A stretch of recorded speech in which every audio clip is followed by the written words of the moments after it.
Tout a commencé de manière si innocente, si banale. Comme n'importe quel autre jour de ma vie. J'étais mariée à Thomas, un homme que j'aimais profondément. Il avait 2 enfants issus de son premier mariage, Ethan, 20 ans, et Jacques, 18 ans. Je savais que devenir belle-mère viendrait avec son lot de défis, mais je pensais qu'avec le temps, tout finirait par s'apaiser. Notre relation était quelque peu distante, ce qui était normal.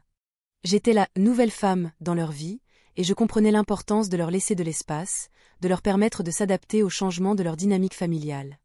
Après tout, Thomas et moi étions ensemble depuis un moment, mais il n'était pas toujours facile de trouver le bon équilibre. Cet après-midi-là, Thomas était en déplacement professionnel. J'étais seule à la maison avec ses 2 fils. Rien ne me paraissait anormal. En fait, j'éprouvais même un étrange sentiment de sérénité. Je me tenais dans la cuisine, préparant le dîner. Seul le bruit des couteaux frappant la planche à découper et le frémissement du ragoût sur le feu rompaient le silence. La maison était calme, paisible même, et je me laissais porter par cette tranquillité. L'air était empli de l'odeur réconfortante du plat mijotant, et je me réjouissais à l'idée d'un bon repas en famille. Puis, soudainement, des bruits précipités résonnèrent à l'étage. Avant même que je ne puisse me retourner, Ethan surgit dans la cuisine. Son visage était livide, ses yeux écarquillés par la panique. Maman. Monte vite. Jacques est sur le point de mourir. Sun tun etate and praint dune urgence et dune de trescami glacerant la sang. Mon cœur s'emballa. Les mots résonnèrent dans mon esprit, m'emplissant d'une angoisse indicible. Qu'est-ce que tu veux dire? Que se passe-t-il avec Jacques? Il a eu un accident? Il est malade? Les questions se bousculaient dans ma tête.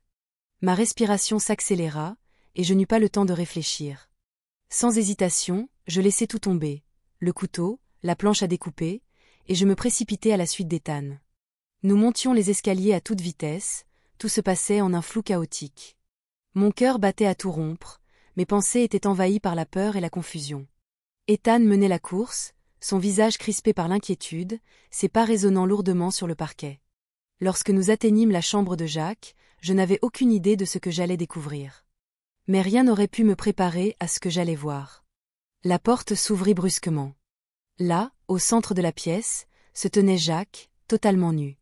Son corps mince était baigné par la douce lumière qui filtrait à travers la fenêtre. Il ne souriait pas de joie. Ce n'était ni un sourire de soulagement, ni une expression de douleur ou de peur. Son sourire était différent. Quelque chose en lui me mit mal à l'aise. Quelque chose de troublant. Presque sombre. Je restai figé, incapable de traiter ce que je voyais. Mon cœur s'arrêta net. Ma respiration se bloqua dans ma gorge. Mon corps tout entier se figea, incapable de réagir. « Jacques, qu'est-ce que tu fais » balbutiai-je, ma voix tremblante d'incompréhension. Je voulais détourner le regard, mais l'image semblait gravée dans mon esprit, impossible à effacer.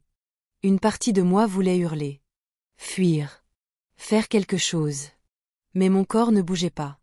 Avant que je ne puisse réagir, Jacques se mit en mouvement.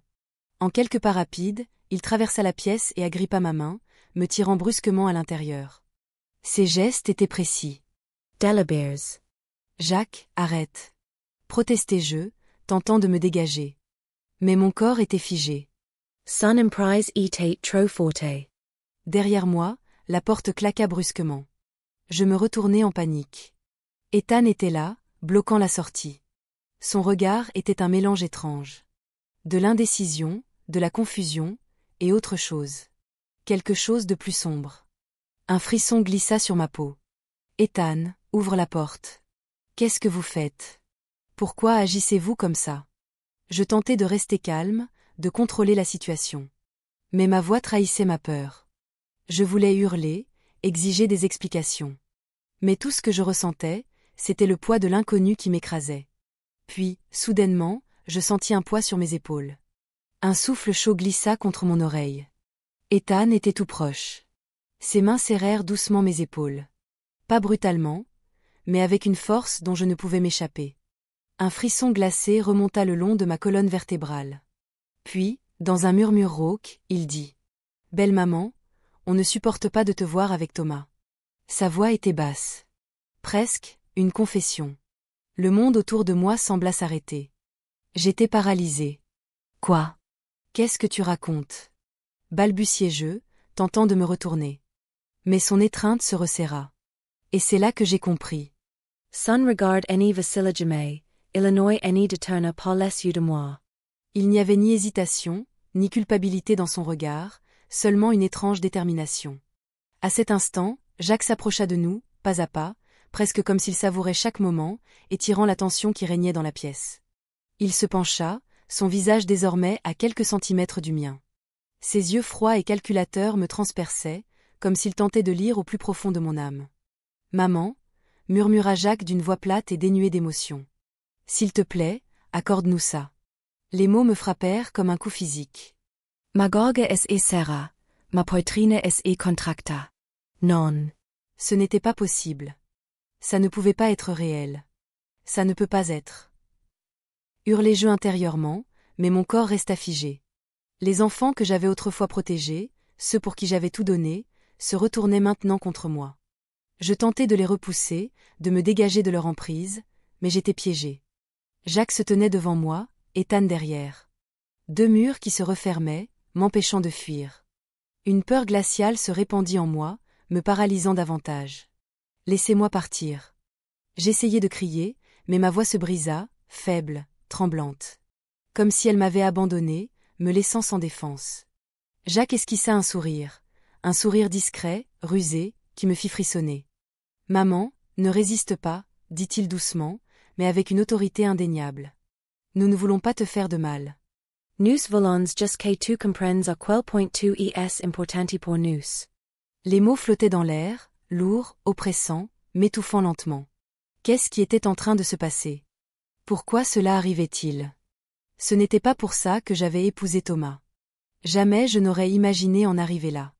Les minutes s'étiraient, chaque seconde ressemblant à une éternité.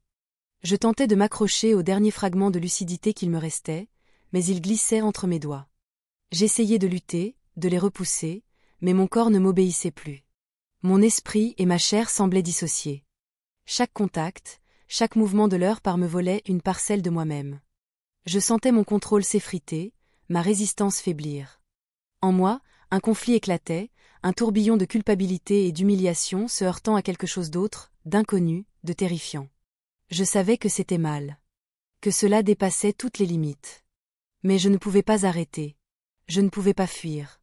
À chaque instant qui passait, je sombrais un peu plus dans le chaos, me perdant davantage. Mes principes, autrefois inébranlables, s'effaçaient comme du sable entre mes doigts. Je n'étais plus celle que j'avais été. Je n'avais plus le contrôle. J'étais devenue un pion dans leur jeu, un jouet pour leurs désirs. Les jours suivants furent flous. Chaque matin, je me réveillais aux côtés de Thomas, son visage paisible formant un contraste cruel avec la tempête qui faisait rage en moi. Sa chaleur, sa confiance, tout ce que j'avais chéri dans notre relation semblait désormais une sinistre moquerie. Je me sentais prise au piège, enfermée dans un cycle sans fin de peur et de culpabilité, incapable de briser mes chaînes. Chaque fois que je croisais le regard de Thomas, je ne voyais que de l'amour et de la confiance. Une confiance que j'avais brisée. Et pourtant, je n'arrivais pas à lui dire la vérité. Le silence entre nous devenait de plus en plus pesant. Je ne pouvais plus le regarder sans ressentir le poids de mon mensonge. Je portais mon secret comme un fardeau, lourd, écrasant, étouffant. Mon sourire, autrefois sincère, n'était plus qu'un masque dissimulant la honte et la peur qui me rongeaient. Les soirs où Thomas travaillait ou sortait avec des amis, je me retrouvais seule avec Jacques et Ethan. La maison, jadis mon refuge, était devenue ma prison. Chaque fois que je les voyais, je sentais leur regard posé sur moi, m'observant, attendant le moment opportun pour frapper. Leur présence était une ombre pesante, rendant l'air irrespirable. Ils avaient pris le contrôle de ma vie d'une manière que je ne comprenais même pas, et chaque jour, leur emprise se renforçait. Au début, j'avais essayé de résister. J'avais crié, repoussé, lutté. Mais c'était comme tenter d'arrêter une vague avec un simple caillou. Plus je résistais, plus ils se montraient déterminés. C'était comme si mon refus attisait leurs désirs, les rendant plus audacieux, plus intrépides. Les moments que j'espérais voir disparaître ne faisaient que se répéter, s'ancrant dans une sinistre habitude. Moi qui avais toujours été forte, je me sentais désormais faible. Brisé. Emotionellement. Mentalement. Physiquement. Mon esprit me criait de fuir, de me libérer, mais mon corps ne répondait plus. Le combat n'était plus seulement contre eux. Il était aussi contre moi-même. Je me sentais prisonnière de mon propre corps, comme si tout ce en quoi j'avais cru avait été arraché, morceau par morceau.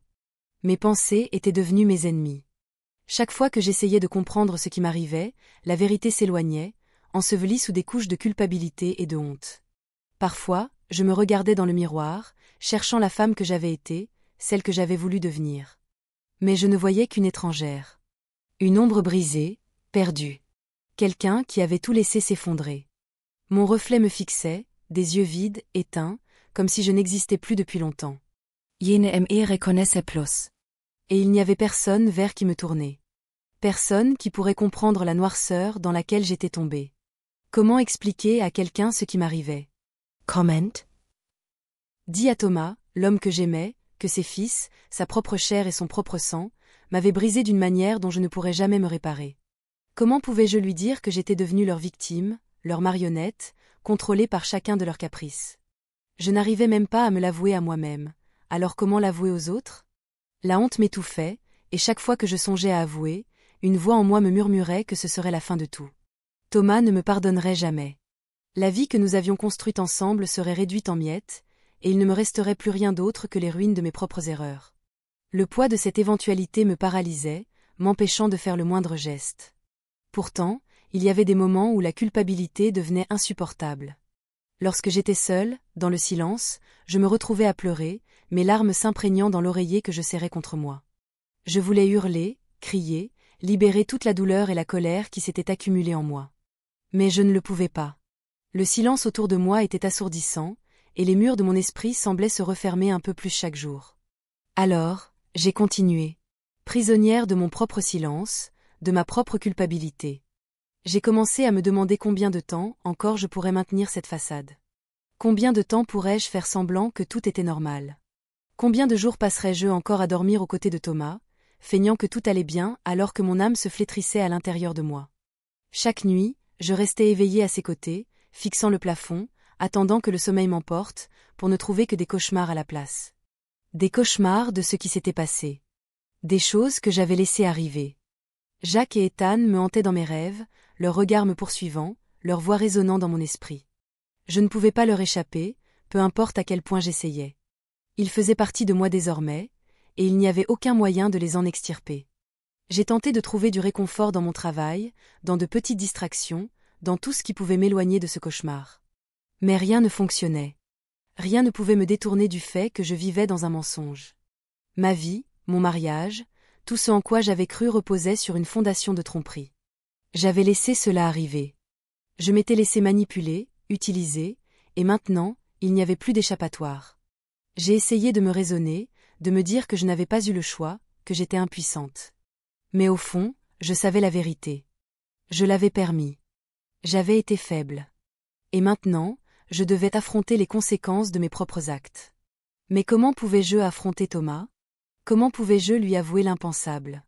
Comment lui dire que je l'avais trahi de la pire manière possible? Et pourtant, chaque fois que j'y pensais, une voix en moi me répétait qu'il était trop tard.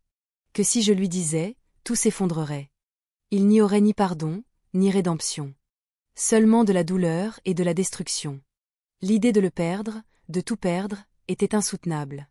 Alors, je suis restée silencieuse. Mais je savais que je ne pourrais pas garder ce secret pour toujours. Son poids m'écrasait, et je savais que je ne pourrais pas vivre ainsi encore longtemps. Je devais prendre une décision. Je devais affronter la vérité, aussi difficile soit-elle. Mais quelle vérité devais-je affronter? Celle de ce que j'avais laissé arriver? Ou celle de ce que j'étais devenue? Je n'en avais aucune idée. Ce dont j'étais certaine, c'est que le silence n'était pas la réponse. Le silence ne ferait que me détruire tout ce qui comptait pour moi. Et si je ne parlais pas, si je ne reprenais pas le contrôle de ma vie, alors je serais perdue à jamais. J'aimerais vous demander de l'aide, un conseil. Devrais-je tout dire à Thomas? Devrais-je lui avouer la vérité et affronter les conséquences? Ou devrais-je garder le silence et essayer de vivre avec ce fardeau, en espérant que le temps guérira tout? S'il vous plaît, si vous avez lu jusqu'ici, ne me jugez pas. Je cherche seulement du réconfort, un peu de paix. Je ne peux plus porter ce poids seul. J'ai besoin de savoir que je ne suis pas la seule à m'être sentie aussi perdue, aussi brisée, aussi piégée. À travers cette histoire, j'ai compris que le silence n'apporte que plus de douleur. Il engendre plus de secrets, plus de mensonges, plus de souffrance. Je sais maintenant que j'aurais dû parler plus tôt, affronter la vérité dès le début, aussi difficile soit-elle. Mais il n'est jamais trop tard pour réparer les choses. Je dois simplement trouver la force de le faire. Et je le ferai. Peu importe l'issue, peu importe les conséquences, je trouverai un moyen de me libérer de cette obscurité. Je retrouverai ma vie, ma dignité, ma paix. Merci d'avoir lu. Partagez vos pensées. Vos mots pourraient être ceux qui m'aideront à trouver une issue. L'histoire de Amour en secret s'arrête ici. Si cette histoire vous a touché ou interpellé, soutenez-nous en likant, en vous abonnant et en partageant. Vos avis et opinions comptent énormément pour nous. N'hésitez pas à laisser un commentaire. Votre soutien nous donne la force de continuer à partager plus d'histoires, plus de vérité et plus d'expériences réelles. Merci et à bientôt. On se retrouve dans la prochaine vidéo.